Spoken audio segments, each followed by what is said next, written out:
Price the lord. ದೇವರ ನಮ್ಮಕ್ಕೆ ಸ್ತೋತ್ರವಾಗಲಿ. ಕಳೆದು ವಾರದ ದೇವರು ನಮ್ಮನ್ನು ಎಷ್ಟೋ ರೀತಿಯಲ್ಲಿ ಕಾಪಾಡಿಕೊಂಡು ಬಂದಿದ್ದಾನೆ.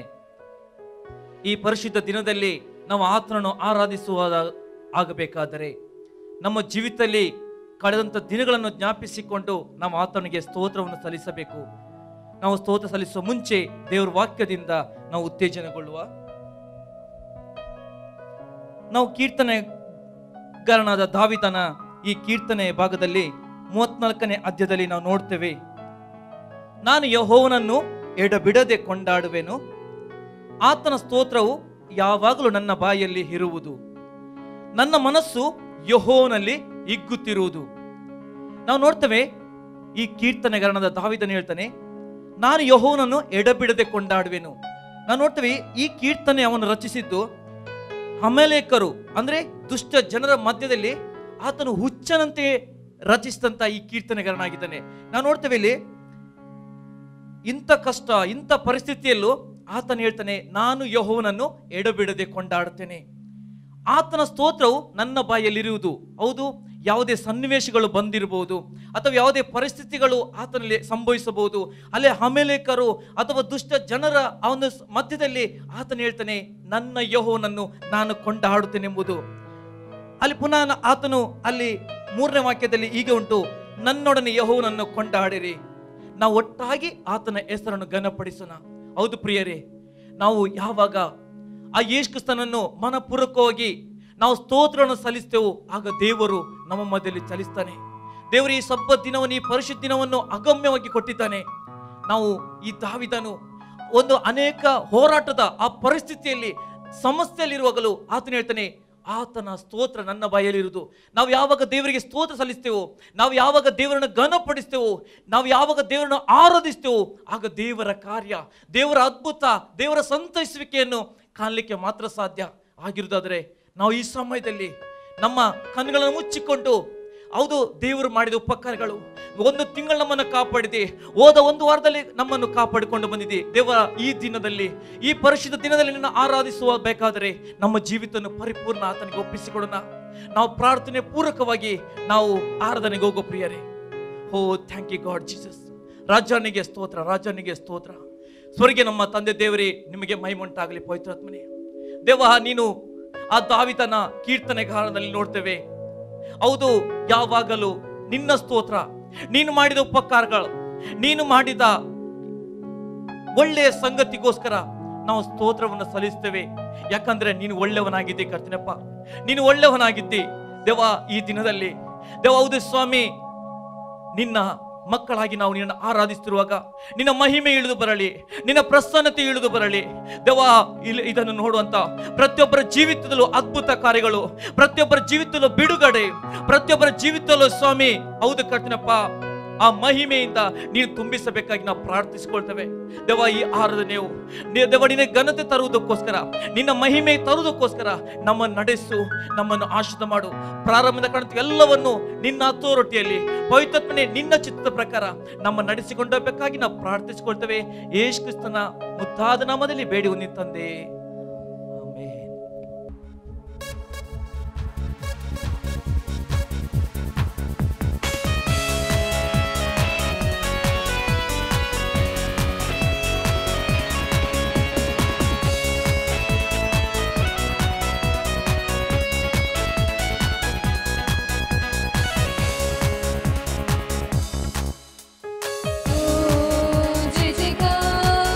जय जयकार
ಸ್ತೋತ್ರ ಉಂಟಾಗಲಿ, ಪವಿತ್ರಾತ್ಮನಿಗೆ ಮಹಿಮೆ ಉಂಟಾಗಲಿ ಸ್ವಾಮಿ.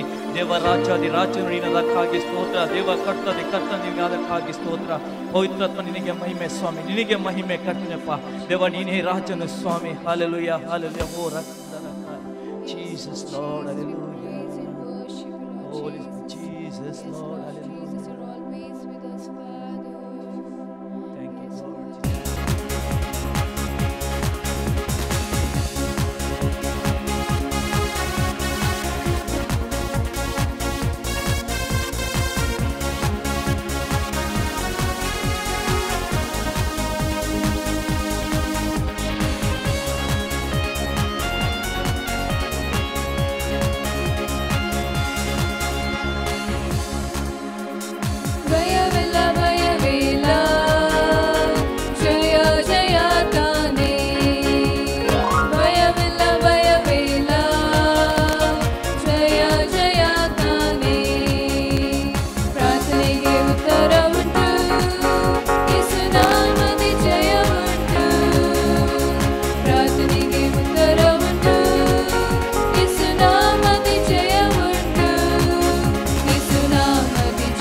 ನಾಮದಲ್ಲಿ ಸ್ವಾಮಿ ಜಯವಾಗಿದೆ ಸ್ವಾಮಿ. ನಿನ್ನ ನಾಮದಲ್ಲಿ ಕರ್ತನಪ್ಪ ಅದ್ಭುತವಾಗಿದೆ. ನಿನ್ನ ನಾಮದಲ್ಲಿ ಸ್ವಾಮಿ ಬಿಡುಗಡೆ ಆಗಿದೆ ಕರ್ತನಪ್ಪ.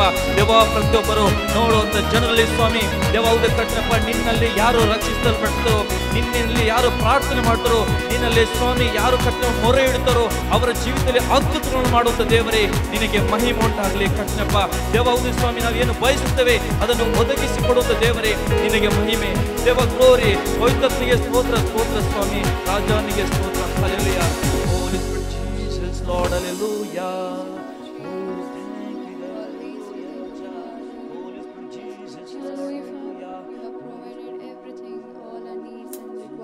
Lord Jesus, we praise you.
ಸ್ತೋತ್ರ Yes, ಉಂಟಾಗಲಿ. Lord Oh, thank you, Jesus. God. Always with us forever, O Lord Thank you, Jesus. God. Let Hallelujah. us, Lord, worship you, Father, Almighty God, O Lord Jesus, the wonderful God. Yes, Lord Jesus, we praise you and worship you, O Lord Jesus. You have given us everything, Father, such as so much. Yes, we surrender our lives to you, O Lord Jesus. We give our lives to you, O Lord Jesus. You have set us free, O Lord Jesus. We praise you. We give thanks for everything, O Lord Jesus. You laid aside your majesty, gave up everything for me, suffered at the hands of those you have created. You took all my guilt and shame when you died and rose again. Now today you reign, and heaven and earth exalt you. I really want to worship you, my Lord. You are my heart and I am yours forever and ever. I will love you. You are the only one who died for me, gave your life to set me free. So I lift my voice to you in adoration. I really want to worship you, my Lord. You are my heart and I am yours forever and ever. I will love you. You are the only one who died for me, gave your life to set me free. So I lift my voice to you in adoration. You laid aside your majesty, gave up everything for me, suffered at the hands of those you have created. You took all my guilt and shame when you died and rose again. Now today you reign, and heaven and earth exalt you. I really want to worship you, my Lord. You are my heart and I am yours forever and ever. I will love you. You are the only one who died for me, gave your life to set me free. So I lift my voice to you in adoration. I really want to worship you, my Lord. You are my heart and I am yours forever and ever. I will love you. You are the only one who died for me, gave your life to set me free. So I lift my voice to you in adoration. I really want to worship you, my Lord. You are my heart and I am yours forever and ever. I will love you. You are the only one who died for me, gave your life to set me free. So I lift my voice to you in adoration.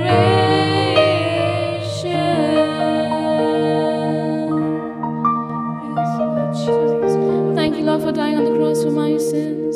Yes, Lord, I praise you, Jesus. Hallelujah. We worship you, Father. Hallelujah, Jesus. Yes, Jesus. Father, we worship you. We thank you, Jesus. Lord, we glorify you. Let your name be exalted, O Father. Hallelujah. Price the Lord. ದೇವರು ನಮಗೆ ಸ್ತೋತ್ರವಾಗಲಿ.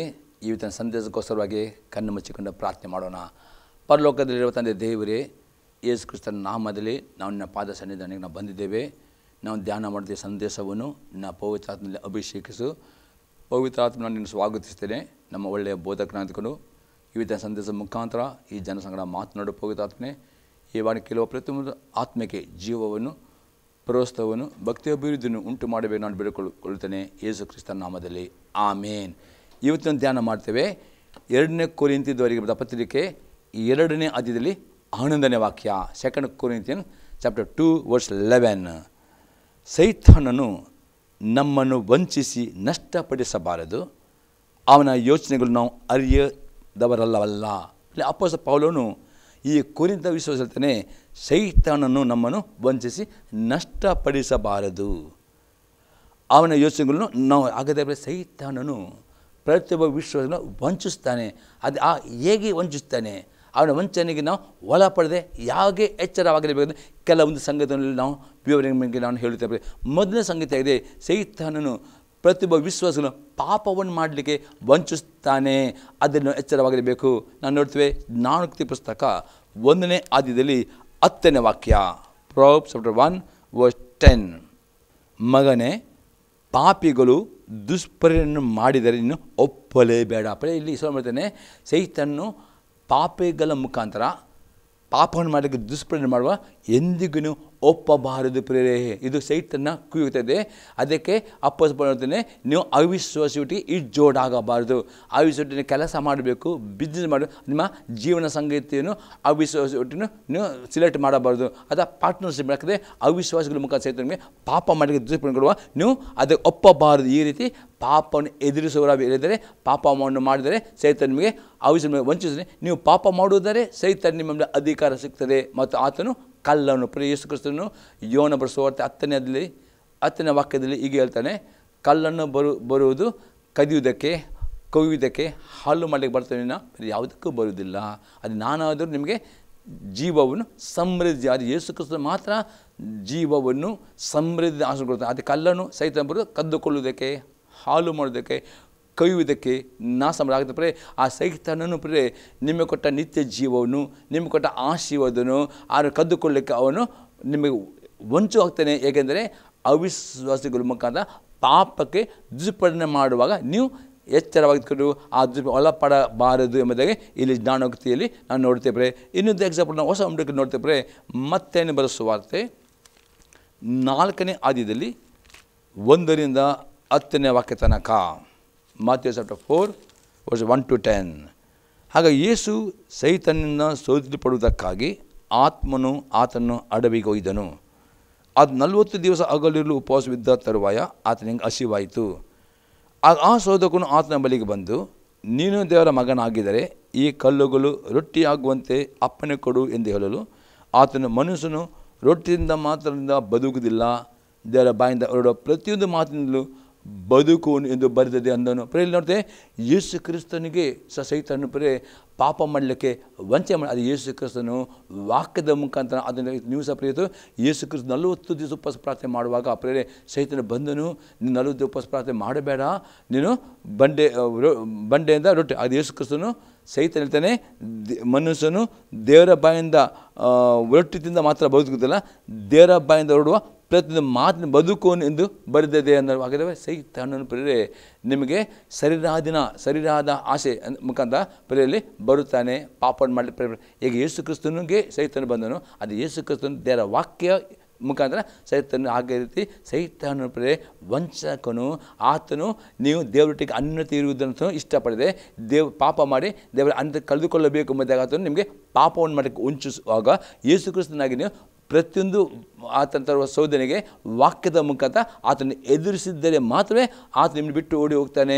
ಇಲ್ಲದಿದ್ದರೆ ನಿಮ್ಮಲ್ಲಿ ವಾಕ್ಯ ಇಲ್ಲದಿದ್ದರೆ ಆತ ನಿಮ್ಮನ್ನು ವಂಚಿಸ್ತಾನೆ. ಒಂದು ವಂಚನೆಗೆ ಒಳಪಟ್ಟರೆ ನೀವು ಆಶೀರ್ವಾದವನ್ನು ಕಳೆದುಕೊಳ್ಳುತ್ತೀರಿ, ಸೈತಾನಿಗೆ ಪ್ರವೇಶ ಕೊಡುತ್ತೀರಿ. ಆತನ ಬಂದು ನಿಮಗೆ ಇರುವ ಎಲ್ಲ ದೇವರ ಆಶೀರ್ವಾದ ಕದ್ದುಕೊಂಡು ಹೋದಕ್ಕೆ ಅವಕಾಶ ಕೊಡಿ. ಯೇಸು ಕ್ರಿಸ್ತನು ಪವಿತ್ರಾತ್ಮನ ತುಂಬುವುದಕ್ಕೆ 40 ದಿವಸ ಉಪವಾಸ ಪ್ರಾರ್ಥನೆ ಮಾಡಿದನು. ಸೈತಾನ ಇಲ್ಲಿ ಬಂದ ಆತನ ಅದು ಅಭಿಷೇಕ ಹೊಂದಿಕೊಳ್ಳ. ಅದೇ ಯೇಸು ಕ್ರಿಸ್ತನು ಸೈತಾನೆ, ಮನುಷ್ಯನು ರೊಟ್ಟಿಯಿಂದ ಮಾತ್ರ ಬದುಕುವುದಿಲ್ಲ, ದೇವರ ಬಂದವರ ಮಾತನ್ನ ಬದುಕುತ್ತಾನೆ ಎಂದು ಬರೆದು ಹೇಳುವಾಗ ಆ ಶೋಧನೆಯಲ್ಲಿ ಸೈತಾನ ಸೋತು ಹೋದನು. ಆತನಿಗೆ ಅಲ್ಲಿ ಅಟ್ಯಾಕ್ ಮಾಡಲಿಕ್ಕೆ ಆಗಲಿಲ್ಲ. ಪುನಃ 2 ರೀತಿ ಶೋಧನೆ ತರ್ತಾನೆ. 5 ಮತ್ತು 6ನೇ ವಾಕ್ಯ ನೋಡ್ತೇವೆ. 5, 6, 7ನೇ ವಾಕ್ಯದಲ್ಲಿ, ಆಗ ಸೈತಾನು ಆತನನ್ನು ಪರಿಶುದ್ಧ ಪಟ್ಟಣಕ್ಕೆ ಕರ್ಕೊಂಡು ಹೋಗಿ ದೇವಾಲಯದ ಶಿಖರದ ಮೇಲೆ ನಿಲ್ಲಿಸಿ ಆತನಿಗೆ, ನೀನು ದೇವರ ಮಗನಾಗಿದ್ದರೆ ಕೆಳಕ್ಕೆ ಧುಮುಕು, ಆತ ನಿನ್ನ ವಿಷಯವಾಗಿ ತನ್ನ ದೂತರಿಗೆ ಅಪ್ಪಣೆ ಕೊಡುವನು, ನಿನ್ನ ಕಾಲು ಕಲ್ಲಿಗೆ ತಗಲು ತಿಂದು ಅವರು ನಿನ್ನ ಕೈಗೆ ಎತ್ತಿಕೊಳ್ಳುವರು ಎಂಬುದಾಗಿ ಬರೆದಿದ್ದಲ್ಲ ಎಂದು ಹೇಳಿದನು.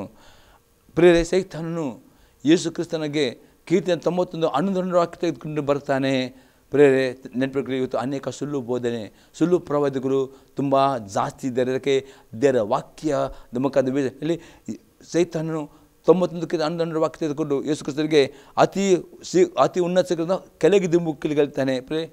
ವಾಕ್ಯ ಸರಿಯಾಗಿ ಓದಬೇಕು, ಸರಿಯಾಗಿ ಅರ್ಥ ಮಾಡಬೇಕು. ಅಲ್ಲಿ ಕೀರ್ತನೆ 91:11 ವಾಕ್ಯ ನೀವು ಬೇಕೆಂದು ಶಿಖರದ ಮೇಲೆ ಕೆಳಗೆ ಧುಮುಕಿದರೆ ಒಂದಿಲ್ಲ.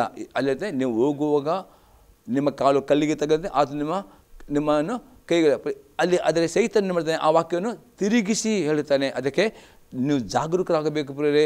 ಅಲ್ಲಿ ಯೇಸು ಕ್ರಿಸ್ತ ಹೇಳ್ತಾನೆ 7ನೇ ವಾಕ್ಯದಲ್ಲಿ, ನಿನ್ನ ದೇವರಾಗಿರೋ ಕರ್ತನನ್ನು ಪರೀಕ್ಷಿಸಬಾರದೆಂಬುದಕ್ಕೆ ಸಹ ಬರೆದಿದೆ ಅಂದನು. ಯಾಕಂದರೆ ಪ್ರತಿಯೊಂದು ಸೈತಾನ ಶೋಧನೆ ತರುವಾಗ ಪಾಪ ನೀವು ದೇವರ ವಾಕ್ಯದ ಮುಖಾಂತರ ಆತನನ್ನು ಎದುರಿಸಿದರೆ ಮಾತ್ರವೇ ಸೈತನ ವಂಚನೆಯನ್ನು ಒಳಪಡೋದು. ಒಂದು ವೇಳೆ ದೇವರ ವಾಕ್ಯ ನಿಮ್ಮಲ್ಲಿ ಇಲ್ಲದಿದ್ದರೆ ನೀವು ವಂಚನೆ ಒಳಗ. ಅದಕ್ಕೆ ದೇವರ ವಾಕ್ಯ ಪ್ರೇರೆ ಪ್ರಾರ್ಥನೆ ಮಾಡಿದ ಹಾಗೆ ಉಪವಾಸ ಮಾಡುವಾಗಲೂ ದೇವರ ವಾಕ್ಯ ಅತಿ ಹೆಚ್ಚಾಗಿ ಧ್ಯಾನ ಮಾಡುವವರು, ಓದುವರಾಗಬೇಕಾದ್ರೆ ಯೇಸು ಕ್ರಿಸ್ತನು 40 ಉಪವಾಸ ಪ್ರಾರ್ಥನೆ ಮಾಡುವ ಆತನ ವಾಕ್ಯವನ್ನು ಓದಿದ್ದನು. ಆ ವಾಕ್ಯದ ನಿಮಿತ್ತ ಆತನ ಪ್ರತಿ ಸೋದರಿಯನ್ನು ವಾಕ್ಯದ ಬಗ್ಗೆ ಎದುರಿಸಿ ಸೈತನ ಯಾವ ವಂಚನೆಗೆ ಒಳಪಡಲಿಲ್ಲ. 3ನೇ ಸೋದರಿ ನೋಡ್ತೇವೆ 8ರಿಂದ 10ನೇ ವಾಕ್ಯ. ಬಳಿಕ ಸೈತನು ಆತನು ಭಾಳ ಎತ್ತರವಾದ ಬೆಟ್ಟಕ್ಕೆ ಕರ್ಕೊಂಡು ಹೋಗಿ ಪ್ರಪಂಚದ ಎಲ್ಲ ರಾಜ್ಯಗಳನ್ನು ಅವುಗಳ ವೈಭವವನ್ನು ಆತನಿಗೆ ತೋರಿಸಿ, ನೀನು ನನಗೆ ಸಾಷ್ಟಾಂಗ ನಮಸ್ಕಾರ ಮಾಡಿದರೆ ಇವುಗಳನ್ನೆಲ್ಲ ನಿನಗೆ ಕೊಡುವೆನು ಅಂದನು.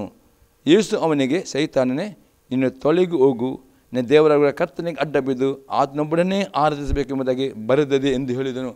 ಸೈತನ ಪ್ರಿಯ ಯೇಸು ಕ್ರಿಸ್ತನಿಗೆ ಇಡೀ ಪ್ರಪಂಚದ ಎಲ್ಲ ರಾಜ್ಯಗಳನ್ನು ತೋರಿಸಿಕೊಂಡು ನನಗೆ ನಮಸ್ಕಾರ ಪ್ರೇರೆ. ನೋಡಿ ಪ್ರೇರೆ, ಇಂದಿಗೂ ಪ್ರೇರೆ ಈ ಲೋಕದ ಐಶ್ವರ್ಯಕ್ಕೆ ನೀವು ಗುಲಾಮರಾಗಬಾರ್ದು. ಅದಕ್ಕೆ ಯೇಸು ಕ್ರಿಸ್ತನು ಹೇಳ್ತಾನೆ, 1 ಯೋಹನ ಬರೆದ ಪತ್ರಿಕೆ 2ನೇ ಅಧ್ಯಾಯದಲ್ಲಿ 15 ವಾಕ್ಯದ ಬರೆಯಲ್ಪಟ್ಟಿದೆ, ಲೋಕವನ್ನು ಪ್ರೀತಿಸಬೇಡ್ರಿ. ಲೋಕದಲ್ಲೆಲ್ಲ ದೇವನು ಹುಟ್ಟಿದೆ, ಈ ಲೋಕದ ಹುಟ್ಟಿದ ಅದು ಶರೀರದ ಆಸೆ, ಕಣ್ಣಿನ ಆಸೆಗೆ, ಬದುಕು ಬಾಳಿನಂಬ ಪರೇ ಹಣದ ಆಸೆ ಪರೇ, ಈ ಹಣಗೋಸ್ಕರ ಲೋಕದ ಆಸೆ ಪಡೋರು ಪರೇ ದೇವರನ್ನು ಪ್ರೀತಿ ಮಾಡಲಿಕ್ಕೆ ಅವರಿಗೆ ಅಡ್ಡ ಆಯ್ತು. ಅದಕ್ಕೆ ಯೇಸು ಕ್ರಿಸ್ತನೇ, ನಿನ್ನ ದೇವರ ಕರ್ತನಿಗೆ ಅಡ್ಡ ಬಿದ್ದು ಆತನೊಬ್ಬನೇ ಆರಾಧಿಸಬೇಕು. ಈ ರೀತಿ ಸಹಿತ 3 ವಿಧವಾಗಿ ಯೇಸು ಕ್ರಿಸ್ತನಿಗೆ ಪಾಪವನ್ನು ಮಾಡಲಿಕ್ಕೆ ಬಂದಿರುವಾಗ 3 ಸಾರಿ ಯೇಸು ಕ್ರಿಸ್ತನು ವಾಕ್ಯದ ಮುಖಾಂತರ ಅನೇಕರು ಸಹಿತ ಪರೇ ಹಣದ ಆಸೆ ತೋರಿಸಿ ಅವರಿಗೆ ಪಾಪ ಮಾಡಿ ವಂಚನೆ ಪರೇ. ಎಂದಿಗೂ ಹಣದ ಆಸೆಗೆ ಒಳಪಡಬೇಡಿರಿ ಪರೇ. ಅಥವಾ ಆದಿತ್ಯರ ದಿವಸ ಪರೇ ಅದು ಸಬ್ಬತ್ ದಿನವನ್ನು ದೇವರನ್ನು ಆರಾಧಿಸುವರಾಗಬೇಕು ಪರೇ. ಹಣಂಗಿಂತಲೂ ಪ್ರತಿಯೊಂದಕ್ಕಿಂತಲೂ ದೇವರನ್ನು ಸಂಪೂರ್ಣ ಹೃದಯ ಪ್ರಾಣದಿಂದ ಆರಾಧಿಸಬೇಕು. ದೇವರನ್ನು ಆರಾಧನೆ ಮಾಡಲಿಕ್ಕೆ ದೇವರ ಪ್ರೀತಿ ಯಾವ ಸಂಗತಿ ಬರ್ತದೆ ಅದುವೇ ಪ್ರಿಯ ನಿಮಗೆ ಅದು ಮೂರ್ತಿಯಾಗ್ತದೆ. ಹಾಗಾದರೆ ಸೈತಾನ ಪ್ರಿಯ ಯೇಸು ಕ್ರಿಸ್ತನಿಗೆ ದೇವರ ಮೇಲಿದ್ದ ಪ್ರೀತಿಯನ್ನು ಯೇಸು ಕ್ರಿಸ್ತನು ಪಾಪಕ್ಕೆ ವಂಚನೆ ಮಾಡಿ ಈ 3ನೇ ಸೋಂತರುವಾಗ ಯೇಸು ಕ್ರಿಸ್ತ ಹೇಳ್ತಾನೆ, ನಿನ್ನ ದೇವರ ಕರ್ತನನ್ನು ಆರಾಧಿಸಬೇಕು. ಈ ರೀತಿ ಪ್ರತಿಯೊಂದು ಶೋಧನೆಯನ್ನು ವಾಕ್ಯದ ಮುಖ ಎದುರಿಸಿ ಆತನ ವಂಚನೆ ಒಳಪಡಬಾರದು ಎಂಬುದಾಗಿ ಅಪ್ಪಸ್ತಲನಲ್ಲಿ ಹೇಳುವವನು ಆಗಿದ್ದಾನೆ ಪ್ರಿಯ. 2ನೇ ಸೋದನೆ ನೋಡ್ತೇವೆ, ದೇವರ ಮಕ್ಕಳ ಬಗ್ಗೆ ದೇವರ ಹತ್ರ ದೂರನ್ನು ಹೇಳುತ್ತಾನೆ. ನಾವು ನೋಡ್ತೇವೆ ಯೋಬನ ಪುಸ್ತಕ 1ನೇ ಅಧ್ಯಾಯದಲ್ಲಿ 9ರಿಂದ 11ನೇ ವಾಕ್ಯ ತನಕ. ಜೋಬ್ ಚಾಪ್ಟರ್ 1 ವರ್ಸ್ 9 to 11. ಅದಕ್ಕೆ ಸೈತಾನನು ಯೋಬನು ದೇವರಲ್ಲಿ ಭಯಭಕ್ತಿಯನ್ನು ಲಾಭವಿಲ್ಲದೆ ಇಟ್ಟಿದ್ದಾನೋ, ನೀನು ಅವನಿಗೂ ಅವನ ಮನೆಗೂ ಅವನ ಎಲ್ಲ ಸ್ವಾಸ್ಥ್ಯಕ್ಕೂ ಸುತ್ತಮುತ್ತಲೂ ಬೇಲಿನ ಹಾಕಿದೆಯಲ್ಲ, ಅವನ ಕೈ ಹಾಕಿದ ಕೆಲಸವನ್ನು ನೀನು ಸಫಲಪಡಿಸುತ್ತಿರುವುದರಿಂದ ಅವನ ಸಂಪತ್ತು ದೇಶದಲ್ಲಿ ವೃದ್ಧಿಯಾಗುತ್ತಾ ಬಂದಿದೆ. ಅದನ್ನು ಕೈ ನೀಡಿ ಅವನ ಸ್ವತ್ತನ್ನೆಲ್ಲ ಅಲಿಸಿಬಿಡು, ಆಗ ಅವನ ಎದುರಿಗೆ ನಿನ್ನನ್ನು ದೂಷಿಸನು ಅಂದನು. ನೋಡ್ತಿದ್ರೆ ಇಲ್ಲಿ ಸೈತಾನನು ದೇವರು ತಾನೇ ಸೈತಾನಿಗೆ ಅನುಮತಿ ಕೊಡುತ್ತಾನೆ ಯೋಬನನ್ನು ಶೋಧಿಸಲಿಕ್ಕೆ. ಆದರೆ ಸೈತಾನ ಏನು ಅದರ ಉದ್ದೇಶ, ಶೋಧನೆಗಳು ಬರುವಾಗ ದೇವರ ಮಕ್ಕಳು ದೇವ್ರನ್ನ ದೂಷಿಸಬೇಕು. ಎಂದಿಗೂ ನಿಮಗೆ ಯಾವುದೇ ಕಷ್ಟ ಬರುವಾಗ ದೇವ್ರನ್ನ ದೂಷಿಸಬಾರದು. ಮತ್ತು ಸಹಿತ ದೂರುಗಾರನಾಗಿದ್ದಾನೆ. ನಿಮ್ಮ ಪಾಪವನ್ನು ನೀವು ಇಮ್ಮಿಡಿಯೇಟ್ ಅರಿಕೆ ಮಾಡುವರಾಗಬೇಕು. ಒಂದು ವೇಳೆ ನಿಮ್ಮಲ್ಲಿ ಪಾಪವಿಲ್ಲ ಅಂತ ಹೇಳಿ ನಿಮ್ಮನ್ನೇ ಮೋಸಪಡಿಸಿಕೊಂಡು ನಾವು ಸೈತಾನ ದೂರುಗಾರ ಕೆಲಸ. ನೀವು ಪಾಪ ಮಾಡಿದ ಕೂಡಲೇ ನಿಮ್ಮ ಬಗ್ಗೆ ದೂರು ಕೊಡುತ್ತಾನೆ ಮತ್ತು ದೂರು ಕೊಟ್ಟು ದೇವರ ಹತ್ರ ಅದನ್ನು ಅನುಮತಿ ಕಲಿತು ನಿಮಗೆ ಅಟ್ಯಾಕ್ ಮಾಡಿ. ಈಗ ಇಲ್ಲಿ ಸೈತಾನನು ಯೋಬನ ಬಗ್ಗೆ ದೇವರು ದೂರು ಕೊಡುತ್ತಾನೆ ಮತ್ತು ದೇವರು ಅವನಿಗೆ ಅನುಮತಿ ಕೊಡ್ತಾರೆ. ಹಾಗಾದರೆ ದೂರು ಕೊಡಲಿಕ್ಕೆ ಯೋಬನ ಜೊತೆಲಿ ಪಾಪಗಳು ಇತ್ತು ಪ್ರಿಯ. ಅದಕ್ಕೆ ನಾವು ಪಾಪಕ್ಕೆ ಅವಕಾಶ ಕೊಡಬಾರದು. ಅದಕ್ಕೆ 1 ಯೋಹನ ಬರೆದ ಪತ್ರಿಕೆ 1ನೇ ಅಧ್ಯಾಯದಲ್ಲಿ 8 ಮತ್ತು 9ನೇ ವಾಕ್ಯ. 1 John 1 verse 8 and 9 verse. ನಮ್ಮಲ್ಲಿ ಪಾಪವಿಲ್ಲವೆಂದು ನಾವು ಹೇಳಿದರೆ ನಮ್ಮನ್ನು ನಾವೇ ಮೋಸಪಡಿಸಿಕೊಳ್ಳುತ್ತೇವೆ ಮತ್ತು ಸತ್ಯ ಎಂಬುದು ನಮ್ಮಲ್ಲಿಲ್ಲ. ನಮ್ಮ ಪಾಪಗಳನ್ನು ಒಪ್ಪಿಕೊಂಡು ಅರಿಕೆ ಮಾಡಿದರೆ ಆತ ನಂಬಿಗಸ್ತನು ನೀತಿವಂತನು ಆಗಿರುವುದರಿಂದ ನಮ್ಮ ಪಾಪಗಳನ್ನು ಶ್ರಮಿಸಿಬಿಟ್ಟು ಸಕಲ ಅನೀತಿಯನ್ನು ಪರಿಹರಿಸಿ ನಮ್ಮನ್ನು ಶುದ್ಧಿ ಮಾಡುವನು. ಏನಂತೆ, ನೀವು ಎಂದಿಗೂ ನಿಮ್ಮಲ್ಲಿ ಪಾಪವಿಲ್ಲ ಎಂಬ ಅಹಂಕಾರ ನಿಮ್ಮಲ್ಲಿ ಬರಬಾರದು ಪ್ರೇರೆ. ಯಾಕಂದರೆ ಏನಂತೆ, ನಮ್ಮಲ್ಲಿ ಪಾಪ ಇಲ್ಲ ನಾವು ಹೇಳಿದರೆ ನಮ್ಮನ್ನು ನಾವೇ ಮೋಸಪಡಿಸಿಕೊಳ್ಳಿ ಮತ್ತು ಅದಕ್ಕೆ ಸೈತಾನ ಪರೇ ಈ ರೀತಿಯ ಮೋಸಪಡಿಸ್ತಾನೆ. ನಾನೇ ಪರೆಯಲ್ಲಿ ಯೋಬನ ಜೀವಿತದಲ್ಲಿ ಪರೇ ಆ ಸೈತಾನನ್ನು ಅಟ್ಯಾಕ್ ಮಾಡಲಿಕ್ಕೆ ಕಾರಣ ಎಂದರೆ ಯೋಬನ ತಾನೇ ನೀತಿವಂತನು, ತನ್ನಲ್ಲಿ ಪಾಪವಿಲ್ಲಂಬ ಒಂದು ಅಹಂಕಾರದ ನಿಮಿತ್ತವಾಗಿ ದೇವರು ಸೈತಾನಿಗೆ ಅವನಿಗೆ ಅನುಮತಿ ಕೊಡುತ್ತಾನೆ. ಯೋಬನಿಗೆ ಸೋದನೆ ಆಗತ್ತೆ. ಇವತ್ತು ಸೈತಾನಿಗೆ ದೇವರು ಅನುಮತಿ ಕೊಡಬಾರದರೆ ಎಂದಿಗೂ ನಿಮ್ಮ ಜೀವಿತದ ಬಗ್ಗೆ ನಾನೇ ಪರಿಶುದ್ಧನು, ನನ್ನ ತಪ್ಪು ಬೇರೆ ಯಾರು ಇಂಥ ಅಹಂಕಾರ ಬರದೆ ದೇವರ ವಾಕ್ಯವನ್ನು ದಿನಾಲು ಓದುವವರಾಗಬೇಕು, ಧ್ಯಾನಿಸುವವರಾಗಬೇಕು ಮತ್ತು ಕೇಳುವ ವಾಕ್ಯಗಳನ್ನು ನಿಮ್ಮ ಹೃದಯ ಪರೀಕ್ಷಿಸಿಕೊಂಡು ದಿನ ದೇವರ ಬೇಡಬೇಕು. ದೇವ, ಈ ವಾಕ್ಯದ ಮುಖಾಂತರ ನನ್ನ ಪರೀಕ್ಷಿಸಿದ್ದೇವ, ಈ ವಾಕ್ಯದ ಮುಖಾಂತರ ನನ್ನ ಅಂತರಿಸೋದು ಎಲ್ಲಿಯಾದರೂ ನಾನು ಪಾಪ ಮಾಡೋದು. ಈ ರೀತಿ ದೇವರ ವಾಕ್ಯವನ್ನು ಓದುವಾಗ ವಾಕ್ಯ ಧ್ಯಾನ ಮಾಡೋ ಪ್ರಾರ್ಥನೆ ಪೂರ್ವಕವಾಗಿ ಓದಿರಿ, ಪ್ರಾರ್ಥನೆ ಪೂರ್ವಕ ಧ್ಯಾನ ಮಾಡಿ. ವಾಕ್ಯ ಕೇಳುವಾಗ ಸಹ ದೇವ ಈ ವಾಕ್ಯ ಕೇಳುವಾಗ ನಾನು ಯಾಗ ದೇವರ ಆತ್ಮ ನಿಮ್ಮಲ್ಲಿ ಪಾಪ ಇರುವಾಗ ನಿಮಗೆ ಪಶ್ಚಾತ್ತಾಪ ತರ್ತಾನೆ, ಅರಿವು ಆಗ ಪಾಪನ ಒಪ್ಪಿಕೊಂಡು ಅರಿಕೆ, ಆಗ ಸೈತಾನಿಗೆ ನಿಮ್ಮ ಬಗ್ಗೆ ದೂರ ಇರಲಿಕ್ಕೆ ಅವಕಾಶ ಸಿಗುವುದಿಲ್ಲ. ಇಲ್ಲ ಅದನ್ನು ನಿಮ್ಮ ದೂರ ಹೇಳಿಕೊಂಡು ದೇವರ ಅನುಮತಿ ತೆಗೆದುಕೊಳ್ಳುತ್ತಾನೆ. ಹೇಗೆ ಯೋಬನ ಜೊತೆ ಅಟ್ಯಾಕ್ ಬರಲಿಕ್ಕೆ ಅದಕ್ಕೆ ಎಚ್ಚರವಾಗಿರಬೇಕು. ನಾವು ನೋಡ್ತೇವೆ ಆ ದೂರುಗಳನ್ನು ಸೋಲಿಸುವವರಾಗಬೇಕು. ಹೇಗೆ ನೋಡೋ ಪ್ರಕಟಣೆ ಗ್ರಂಥ 12ನೇ ಅಧ್ಯಾಯದಲ್ಲಿ 10ರಿಂದ 11ನೇ ವಾಕ್ಯ ತನಕ, ರೆವಲ್ಯೂಷನ್ 12:10 and 11 ವರ್ಸ್. ಆಗ ಪರಲೋಕದಲ್ಲಿ ಮಹಾಶಬ್ದವನ್ನು ಕೇಳಿದನು, ಅದು ಈಗ ಜಯವು ಶಕ್ತಿಯು ರಾಜ್ಯವು ನಮ್ಮ ದೇವರಿಗೆ ಉಂಟಾಯಿತು. ಆತನ ಅಭಿಷೇಕಿತವನ ಅಧಿಕಾರವು ಈಗ ಸ್ಥಾಪಿತವಾಯಿತು. ಹಗಲಿರುಳು ನಮ್ಮ ಸಹೋದರರ ಮೇಲೆ ನಮ್ಮ ದೇವರ ಮುಂದೆ ದೂರ ಹೇಳಿದ ದೂರುಗಳನ್ನು ದೊಬ್ಬಲ್ಪಟ್ಟಿದ್ದಾನೆ. ನೋಡಿದರೆ ಈಗ ದೂರುಗಳನ್ನು ಮಧ್ಯ ಆಕಾಶದಲ್ಲಿ ಇದ್ದುಕೊಂಡು ಪರಲೋಕ ದೇವರು ಪ್ರತಿದಿನ ದೇವರ ಮಕ್ಕಳು ದೂರ ಹೇಳುತ್ತಾನೆ. ಅದು ಯಾವಾಗ ರ್ಯಾಪ್ಚರ್ ಆಗುತ್ತದೆ, ರ್ಯಾಪ್ಚರ್ ಆಗಿ ಟ್ರಿಬ್ಯುಲೇಷನ್ ಪೀರಿಯಡ್ನಲ್ಲಿ ಆ 3.5 ವರ್ಷದ ನಂತರ ಈ ದೂರ ದೊಬ್ಬಲ್ಪಡುತ್ತದೆ.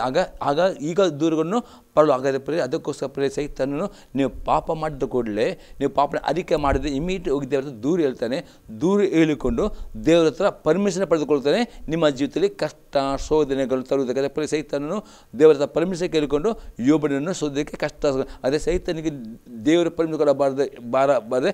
ಇಲ್ಲಿ ನೀವು ಅನ್ನದವಾಗಿ ನೋಡ್ತೇವೆ, ಅವರು ಪ್ರಾಣದ ಮೇಲಿನ ಪ್ರೀತಿಯನ್ನು ತೊರೆದು ಮರಣಕ್ಕೆ ಹಿಂತೆಗೆದೆ ಯಜ್ಞ ಕುರಿತಾದ ರಕ್ತದ ಬಲೆಯಿಂದಲೂ ತಮ್ಮ ವಾಕ್ಯದ ಬಲೆಯಿಂದ ಅವನನ್ನು ಜಯಿಸಿದರು. ಹಾಗಾದರೆ ನೀವು ಈ ದೂರುಗಳನ್ನು ಜಯಿಸಬೇಕು. 3 ಆಯುಧಗಳು ತೆಗೆದು, ಒಂದು ಆಗಿದೆ ಯೇಸು ಕ್ರಿಸ್ತನ ರಕ್ತ. ಇಮಿಡಿಯೇಟ್ ನೀವು ಪಾಪ ಮಾಡಿದ ಕೂಡಲೇ 1 ಯೋನ 1:8 ವಾಕ್ಯತೆ, ಎಂದಿಗೂ ನಮ್ಮಲ್ಲಿ ಪಾಪವಿಲ್ಲ ಎಂದು ನಾವು ಹೇಳದೆ ವಾಕ್ಯ ಕೇಳುವಾಗ ವಾಕ್ಯ ಓದುವಾಗ ಆ ವಾಕ್ಯವು ನಿಮಗೆ ಪಾಪ ಇರ್ತದೆ. ನಿಮ್ಮ ಮನಸ್ಸಾಕ್ಷಿ ನಿಮಗೆ ಚುಚ್ಚುತ್ತದೆ ಅಥವಾ ನಿಮ್ಮ ಮನಸ್ಸಿಗೆ ನಿಮಗೆ ಪಾಪದ ಇಮಿಡಿಯೇಟ್ ನೀವು ಒಪ್ಪಿಕೊಳ್ಳಬೇಕು.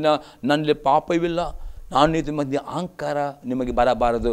ಇಮಿಡಿಯೇಟ್ ಪಾಪ ಒಪ್ಪಿಕೊಳ್ಳುವುದೇ ಈ ರಕ್ತ ನಿಮ್ಮನ್ನು ಕವರ್ ಮಾಡಿ. ಆಗ ಸೈತಾನಿಗೆ ಅಟ್ಯಾಕ್ ಮಾಡಲಿಕ್ಕೆ ದೂರ ಹೇಳಲಿಕ್ಕೆ ಆಗುವುದಿಲ್ಲ. ಎಷ್ಟು ತನಕ ನಿಮ್ಮ ಪಾಪಗಳನ್ನು ಮುಚ್ಚಿಡ್ತಾರೋ ಆಗ ಸೈತಾನ ಎಂಬುದು ದೂರ ಇರುತ್ತೆ. ಅದಕ್ಕೆ 4:28-13 ವಾಕ್ಯದಲ್ಲಿ ಹೀಗೆ ಬರೆಯಲ್ಪಟ್ಟಿದೆ, ದೋಷಗಳನ್ನು ಮುಚ್ಚಿಕೊಳ್ಳುವವನಿಗೆ ಶುಭವಾಗದು, ಅವಳು ಒಪ್ಪಿಕೊಂಡು ಬಿಟ್ಟು ಬಿಡುಕರನ್ನೇ ದೊರೆ. ಎಷ್ಟು ತನಕ ನೀವು ಅವನು ಮುಚ್ಚಿಕೊಳ್ಳುತ್ತಾರೋ ಅಷ್ಟು ಸಹಿತ ನಿಮಗೆ ದೂರ ಹೇಳುತ್ತಾನೆ.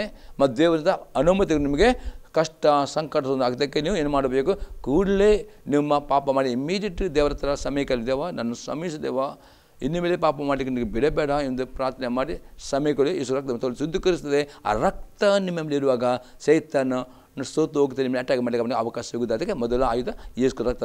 2ನೇ ಆಯುಧವಾಗಿದೆ ಪ್ರೇರಲ್ಲಿ ತಮ್ಮ ವಾಕ್ಯದ ಬಲದಿಂದ ಅದಾಗಿದೆ. ನೀವು ದೇವರ ವಾಗ್ದಾನವನ್ನು ಮಾತನಾಡುವ ಅಭ್ಯಾಸ ಮಾಡಬೇಕು. ಎಂದಿಗೂ ನಿಮ್ಮ ಕಷ್ಟ, ನಿಮ್ಮ ಸಮಸ್ಯೆ, ನಿಮ್ಮ ರೋಗ, ನಿಮ್ಮ ಬಡತನ, ನಿಮ್ಮ ಸಾಲ ಎಂದಿಗೂ ಮಾತನಾಡದೆ. ಅದಕ್ಕೆ 7 ಪ್ರವಾದಿ ಪುಸ್ತಕದಲ್ಲಿ ಉಂಟು, let the weak say I am strong. ನೀವು ಹೇಳಬೇಕು ನಾನು ಬಲಶಾಲಿ ಎಂಬುದು ಹೇಳಬೇಕು. ಲೆಟ್ ದ ಪೂರ್ ಸೇ ಅಂದರೆ ನೀವು ನಾನು ಧನಿಕನು, ನಾನು ಬಡವನು, ನಾನು ರೋಗಿಗೆ ನಕಾರಾತ್ಮಕ ಮಾತನಾಡದೆ. ಯಾವಾಗ ನಿಮ್ಮ ಬಾಯಲ್ಲಿ ದೇವರ ಮಾತನ್ನು ಅದು ನಿಮ್ಮ ಪ್ರಾರ್ಥನೆ ಉತ್ತರವಾದ ಮಾತು, ಈ ರೀತಿ ನೀವು ದೇವರ ವಾಗ್ದಾನವನ್ನು ಮಾತನಾಡುವಾಗ ಸೈತಾನ ನಿಮ್ಮ ದೂರುಗಾರನು ಸೋಲಿಸಲ್ಪಡುತ್ತಾನೆ. ಆದರೆ ನಿಮ್ಮ ದೂರಲಿಕ್ಕೆ ಅವಕಾಶ ಸಿಗುವುದು. ಒಂದು ವೇಳೆ ನಿಮ್ಮ ಬಾಯಿಂದ ದೇವರು ದೂರುವುದಾದರೆ ಅಪನಂಬಿಕೆ ಮಾತನಾಡದೆ ಆತ ನಿಮ್ಮ ಅಪನಂಬಿಕೆ ಮಾತನ್ನು ಆ ದೂರ ಮಾತನ್ನು ತೆಗೆದುಕೊಂಡು ದೇವರ ಅನುಮತಿ ತೆಗೆದುಕೊಳ್ತಾನೆ. ಅದಕ್ಕೆ ನಿಮ್ಮ ಬಾಯಿ ಮಾತಿನಲ್ಲಿ ಯಾವಾಗಲೂ ಅಪನ್ಬೇಕ ಮಾತಾಗಲಿ, ನಕಾರಾತ್ಮಕ ಮಾತಾಗಲಿ, ದೂರು ಮಾತಾಗದೆ ದೇವರನ್ನು ಸ್ತುತಿಸುವವರಾಗಬೇಕು, ದೇವರ ಆರಾಧಿಸುವವರಾಗಬೇಕು, ಅಥವಾ ವಾಗ್ದಾನಗಳು ಮಾತನಾಡೋರು ಆಗ ಸಹಿತ ಸೋತು ಹೋಗ್ತಾನೆ. ಮೂರನೇದಾಗಿ ಅವರು ಪ್ರಾಣದ ಮೇಲಿನ ಪ್ರೀತಿಯನ್ನು ತೋರಿದು ಮರಣಕ್ಕೆ ಹಿಂತೆಗೆದೆ. ಅದು ಅರ್ಥವಾಗಿದೆ, ಎರಡು ಅರ್ಥ. ಒಂದು ಆಗಿದೆ ಟ್ರಿಬ್ಯುಲೇಷನ್ ಅವರು ರಕ್ತ ಸಾಕ್ಷಿ ಆಗಬೇಕು. ಅದೇ ಹೊಸ ನಂಬಿಕೆಯಲ್ಲಿ ಪಡೆದ ನಮ್ಮ ಸರಿಯಾದ ಸ್ವಭಾವವನ್ನು ದಿನಾಲು ಕ್ರೂಜಿಗೆ ಹಾಕುವವರಾಗಬೇಕು. ಆಗ ಸಹಿತ ನಮ್ಮ ದೂರ ಇರಲಿಕ್ಕೆ ಆಗುವುದಿಲ್ಲ. ನಾವು ನೋಡ್ತೇವೆ ಗಲಾತ್ಯರಿಗೆ ಪತ್ರಿಕೆ 5ನೇ ಅಧ್ಯಾಯದಲ್ಲಿ 24ನೇ ವಾಕ್ಯ, ಗಲಾತ್ಯ ಚಾಪ್ಟರ್ 5:24. ಕ್ರಿಸ್ತ ಯೇಸುವಿನವರು ತಮ್ಮ ಶರೀರ ಭಾವವನ್ನು ಅದರ ವಿಷಾಭಿಲಾಷೆ ಸ್ವೇಚ್ಛಾಭಿಲಾಷೆ ಸಹಿತ ಶಿಲುಬೆಗೆ ಹಾಕಿದವರು. ಪ್ರಾಣ ಎಂದರೆ ಇದರ್ಥ ನೀವು ಈ ಲೋಕಲ್ ಜೀವಿಸುವಾಗ ಈ ನಮ್ಮ ಪ್ರಾಣ, ನಮ್ಮ ಶರೀರದ ಸ್ವಭಾವವನ್ನು ಎಂದಿಗೂ ಪ್ರೀತಿ ಮಾಡಬಾರದು. ಈ ಶರೀರದ ಸಾಯುವವರದ್ದು ಹೇಗೆಂದರೆ ಇದು ದಿನವೂ ಹಾಗೆ ಮಾಡಬೇಕು. ಯಾವಾಗ ಈ ಶರೀರದ ಸ್ವಭಾವ ಹಾಗೆ ಅದುವೇ ನೀವು ಕುರಿದು. ಅದಕ್ಕೆ ಅಪೊಸ್ತಲ ಪೌಲ ಹೇಳ್ತಾನೆ, ಕ್ರಿಸ್ತ ಯೇಸುವಿನವರು ತಮ್ಮ ಶರೀರ ಭಾವವನ್ನು ಅದರ ವಿಷಯ ಸಹಿತ ಶಿಲುಬೆಗೆ ಶಿಲುಬೆಗೆ ಪ್ರೇ ನೀವು ಶಿಲುಬೆಗೆ ಹಾಕುವುದಿಲ್ಲ ನಿಮಗೆ ಹೆಗಲಿಗೆ, ಅಥವಾ ಶಿಲುಬೆಗೆ ನಿಮ್ಮ ಕೈ ಬಿಡೋದಿಲ್ಲ. ಅದರ್ಥ ಈ ನಿಮ್ಮ ಸದಾದ ಸ್ವಭಾವಗಳನ್ನು ಪ್ರೀತಿ ಮಾಡಿ, ಯಾವುದೇ ನಿಮ್ಮ ಪಾಪದ ಪ್ರೀತಿ ಮಾಡಿದೆ ಎಲ್ಲ ಪಾಪ ಸ್ವಭಾವಗಳನ್ನು ಏನು ಮಾಡಬೇಕು, ದೇವರ ವಾಕ್ಯದಿಂದ ಅದನ್ನು ಹಾಗೆ ಮಾಡಬೇಕು, ಅದನ್ನು ನಿರಾಕರಿಸಿ. ಅದುವೇ ಆಗಿದೆ ನೀವು ನಿಮ್ಮ ಪ್ರಾಣ ಮೇಲಿನ ಪ್ರೀತಿ ತೋರಿಯುವುದು. ಈ ಮೂರು ಸಂಗತಿ ಪುನಃ 1:5 ಎಷ್ಟು ರಕ್ತ ಇಮ್ಮಿಡಿಯೇಟ್ ಪಾಪ ಒಪ್ಪಿಕೊಂಡು ಅರಿಕೆ ಮಾಡಿ. ಎಷ್ಟೇ ಪಾಪ ಇಮ್ಮಿಡಿಯೇಟ್ ಅವಕಾಶ ಅದು ನಾಳೆ ಕೂಡಲೇ ಒಪ್ಪಿಕೊಂಡು ಅರಿಕೆ ಮಾಡುವ ಆ ರಕ್ತ ನಿಮ್ಮ ಮೇಲೆ ಇರುವಾಗ ಸಹಿತ ನಿಮಗೆ ದೂರ ಅವಕಾಶ ಸಿಗುವುದಿಲ್ಲ. ಎರಡನೇದಾಗಿ ದೇವರ ವಾಗ್ದಾನವನ್ನು ಮಾತನಾಡುವ ಅಭ್ಯಾಸ. ಯಾಕೆ ಮಾತಾಡಬೇಕಂದ್ರೆ ಇಬ್ರಿಯರಿಗೆ ಬರೆದ ಪತ್ರಿಕೆ 3ನೇ ಅಧ್ಯಾಯದಲ್ಲಿ 1ನೇ ವಾಕ್ಯ, ಸಹಿತನ್ನು ಸೋಲಿಸಬೇಕಾದ್ರೆ ನಿಮ್ಮ ಬಾಯಲ್ಲಿ ದೇವರ ಮಾತು ಅತಿ ಇಂಪಾರ್ಟೆಂಟ್ ಆಗಿದೆ. ಇಬ್ರಿಯ 3:1ನೇ ವಾಕ್ಯದಲ್ಲಿ ಹೀಗೆ ಬರೆಯಲ್ಪಟ್ಟಿದೆ, ಇಬ್ರಿಯ 3:1. ಆದುದರಿಂದ ದೇವಜನದ ಸಹೋದರರೇ, ಪರಲೋಕ ಸ್ವಾಸ್ಥ್ಯಕ್ಕಾಗಿ ನನ್ನೊಂದಿಗೆ ಕರೆಯಲ್ಪಟ್ಟವರೇ, ನಾವು ಪ್ರತಿಜ್ಞೆ ಮಾಡಿ ಒಪ್ಪಿಕೊಂಡಿರುವ ದೇವ ಪ್ರೇಷಿತನು ಯಾಜಕನು ಆಗಿರುವ ಯೇಸುವನ್ನು ಲಕ್ಷ್ಯವಿಟ್ಟು ಯೇಸು ಸೇರಿ. ಅರ್ಥವಾಗಿದೆ ಇಂಗ್ಲೀಷ್ನಲ್ಲಿ ನೀವು ಎಷ್ಟು ನಿಮ್ಮ ಬಾಯಿಂದ ದೇವರ ವಾಗ್ದಾನ ಆಯ್ಕೆ ಮಾಡ್ತಾರೋ ಅಷ್ಟು ಯೇಸು ಕ್ರಿಸ್ತನ ದೇವರ ಮುಂದೆ ಸಹಿತ ಮುಂದೆ ನಾವು ಮಾತಾಡಿದ ವಾಗ್ದಾನ ಮಾತನಾಡುವಾಗ ಅಲ್ಲಿ ದೂರಲಿಕ್ಕೆ ಅವಕಾಶ ಸಿಗುವುದಿಲ್ಲ. ನೀವು ಮಾತನಾಡಿದಂತೆ ನಿಮಗೆ ಆಶೀರ್ವಾದವು ಪ್ರಾಪ್ತಿ ಬರ್ತದೆ. ನೀವು ನಕಾರಾತ್ಮಕ ಮಾತನಾಡಿದರೆ ಯೇಸು ಕ್ರಿಸ್ತನಿಗೆ ಅಲ್ಲಿ ಸಹಿತನ ಮುಂದೆ ಮಾತಾಡಲಿಕ್ಕೆ ಅಲ್ಲಿ ಇರುವುದಿಲ್ಲ. ನೀವು ಸಕಾರಾತ್ಮಕ ಮಾತನಾಡಿದೆ, ವಾಗ್ದಾನ ಮಾತನಾಡಿದೆ, ಯೇಸು ಕ್ರಿಸ್ತನ ಮಾತನ್ನು ಯಾರು ಕೇಳ್ತೇನೆ, ದೂರುಗಳನ್ನು ಕೇಳ್ತೇನೆ. ಆಗ ದೂರುಗರನಿಗೆ ದೇವರ ಪದ ಅನುಮತಿ ತೆಗೆದು ಆಗುವುದಿಲ್ಲ. ಅದಕ್ಕೆ ನೀವು ಯೇಸು ಕ್ರಿಸ್ತನ ತಂದೆ ಬಲಗಳಿದ್ದಾನೆ. ನಾವು ಎಷ್ಟು ಇಲ್ಲಿ ನಾವು ದೇವರಿಗೆ ಸ್ತುತಿ ಮಾಡ್ತೇವೆ, ಆತನ ಸ್ತುತಿ ಮಾಡ್ತೇವೆ, ನಾವು ಪ್ರಾರ್ಥನೆ ಮಾಡಿ ಆತನ ನಮಗೆ ವಿಜ್ಞಾಪನೆ. ಅದೇ ರೀತಿ ನಾವು ಬಾಯಲ್ಲಿ ವಾಗ್ದಾನ ಮಾತನಾಡುವಾಗ ದೂರುಗಳನ್ನು ದೊಬ್ಬಲ್ಪಡುತ್ತಾನೆ.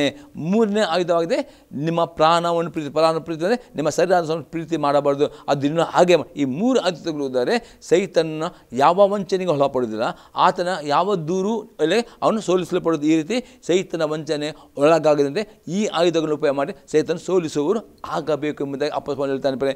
ಮೂರನೇ ಸಂಗತಿ ನೋಡ್ತೇವೆ, ಸೈತನನು ರೋಗಗಳನ್ನು ತರುತ್ತಾನೆ.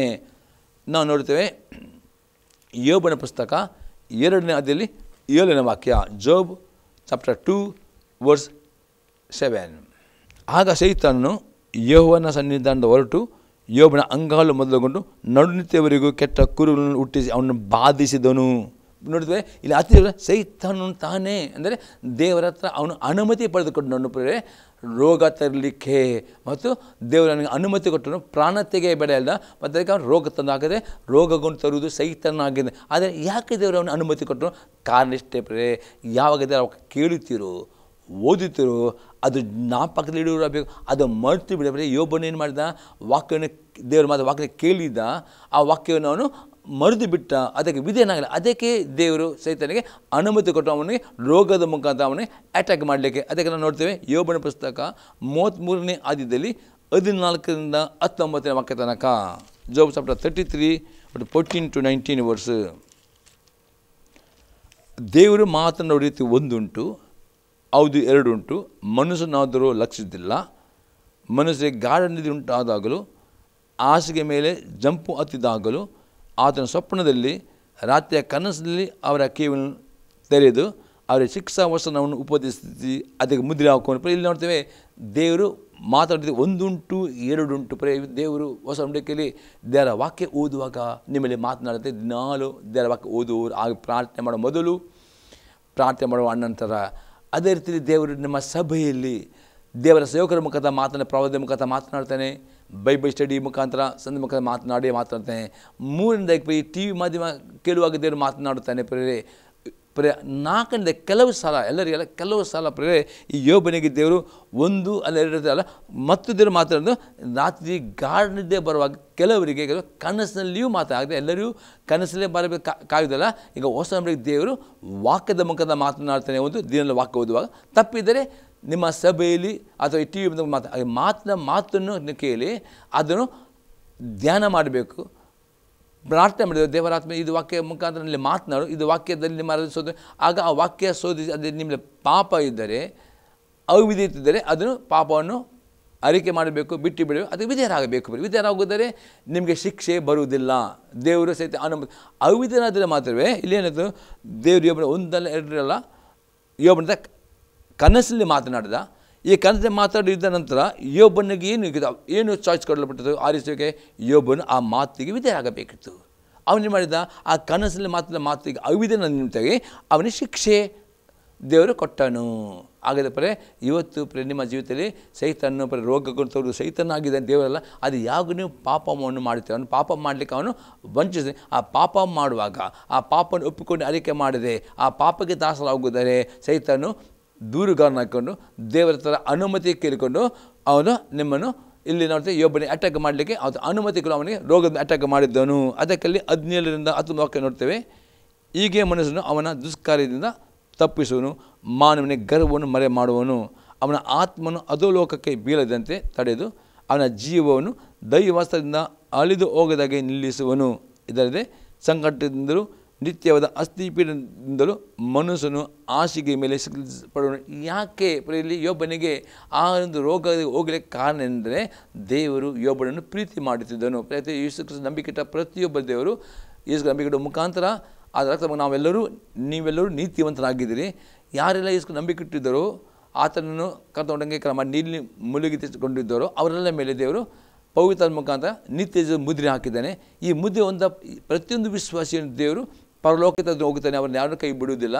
ಆದರೆ ನೀವು ಪಾಪವನ್ನು ಮಾಡಲಿಕ್ಕೆ ಸತ್ತನ್ನು ವಂಚನೆ ತರುವಾಗ ಪಾಪವನ್ನು ಮಾಡುವುದಾದರೆ ಸೈತಾನ ದೇವರ ಅನುಮತಿ ಕಲಿತಾನೆ ಮತ್ತು ದೇವ್ರ ಅನುಮತಿ ಕೊಡ್ತಾನೆ. ಯಾಕೆಂದರೆ ನಿಮ್ಮ ಆತ್ಮ ನರಕಕ್ಕೆ ಹೋಗಬಾರದು, ನೀವು ನಿತ್ಯ ಜೀವನ ಕಲಿಬೇಕು. ಮತ್ತು ಆ ಪಾಪಕ್ಕೆ ಸೈತಾನನ್ನು ಪರ್ಮಿಷನ್ ಕೊಡ್ತಾನೆ.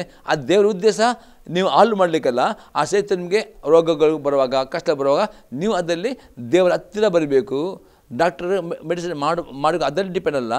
ದೇವರು ನಿಜವಾದ ಡಾಕ್ಟರ್. ಅದಕ್ಕೆ ದೇವರೇ ಈ ರೋಗ ಯಾಕೆ ಬಂತು ಎಂದು ಕೇಳುವಾಗ ದೇವರು ಅದಕ್ಕೆ ವಾಕ್ಯದ ಮುಖಾಂತರ ಮಾತನಾಡುತ್ತಾನೆ.